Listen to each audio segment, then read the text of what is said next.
এখানে এসেছি আমাদের প্রতি যে অন্যায় বঞ্চনা গৌতম পাল স্যারের সাথে আর রঞ্জন যে স্যারের সাথে আমরা কোনো কথাবার্তা কিন্তু আসলাম না। তার জন্য আজকে আমরা বিকাশ ভবনে এসেছিলাম কি শিক্ষামন্ত্রী এখানে বসুন, ব্লক করবেন। শিক্ষামন্ত্রী স্যার এখানে অ্যাভেলেবেল নেই, জায়গা নাই ভাই, এখানে দাঁড়াবেন না, এখানে উপস্থিত ছিল এডুকেশন ডিপার্টমেন্ট, স্টেট এডুকেশন ডিপার্টমেন্টের অ্যাডিশনাল সেক্রেটারি স্যার আমাদের সাথে সময় দিয়েছেন। আমি ছিল, রুবি ম্যাডাম ছিল, আর চিরঞ্জিত স্যার ছিল। আমাদেরকে ওনারা বলেছেন আমরা গৌতম পাল স্যার আর রঞ্জন ঝা স্যারের পুরো বৃত্তান্ত ওখানে বলেছি যে আমাদের ঘাট ধাক্কা দিয়ে বের করে দেওয়ার কথা বলেছে। আমাদের বলেছে তোমাদের সহযোগিতা এই সরকারের দরকার নেই, এই বলেছে। আমরা সব বলেছি। উনি ওখানে বসে স্পষ্ট ভাষায় নিন্দা করেছেন যে এরকম কথা, এরকম কাজ চেয়ারে বসে করা যায় না, কোনো চেয়ারে বসে করা সম্ভব নয়, এবং উনি কড়া ভাষায় নিন্দা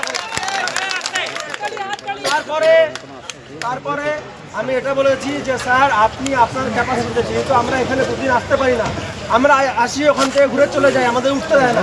আজকে আমরা আপনার কাছে আসতে পেরেছি, আপনি আমাদের ভুলে যাবেন না।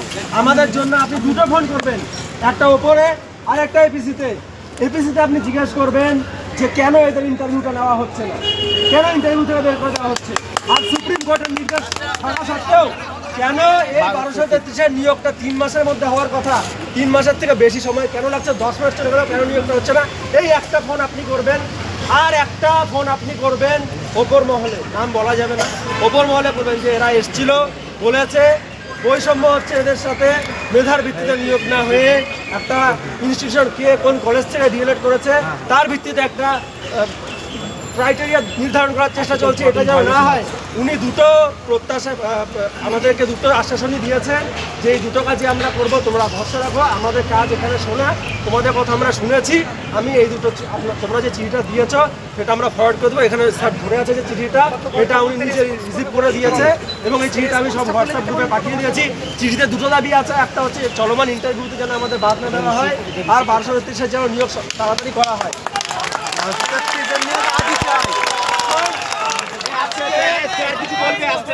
যদি না মানা হয় তাহলে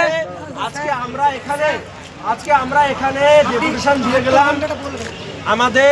আমার মনে হয় যে একটু ধৈর্য ধরে দেখা উচিত 24 তারিখ কি হয়। যদি না হয় আমরা এখানে আমরণ অনশন, এর চাইতে বড় আন্দোলন করব।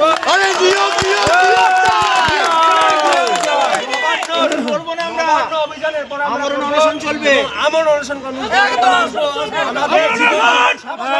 আমরা হাতার লাইনে দাঁড়াবো না।